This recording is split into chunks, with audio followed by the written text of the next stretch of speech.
आज आमचे ऐरोली विधानसभेचे शहर प्रमुख आहेत चेतन पाटील जे आहेत त्यांनी एक संकल्प केलेला आहे की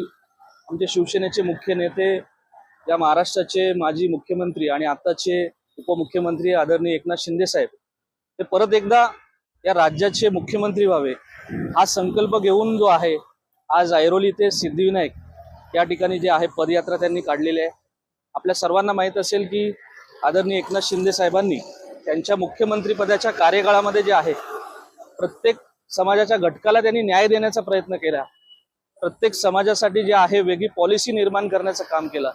आणि म्हणूनच एक सामान्य शिवसैनिक म्हणून चेतन पाटील यांची जी आहे इच्छा आहे की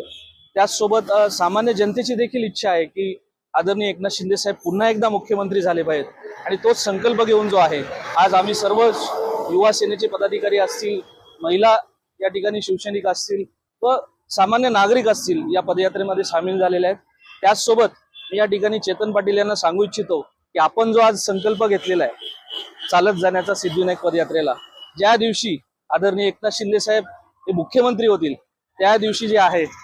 आपण युवा सेना, संपूर्ण युवा सेना जी आहे सिद्धिविनायकला जी आहे पदयात्रा काढेल असं या ठिकाणी मी चेतन पाटील आपल्याला या ठिकाणी संकल्प देऊ इच्छितो आणि पुन्हा एकदा आपण जी पदयात्रा काढलेली आहे त्याला मी शुभेच्छा देतो।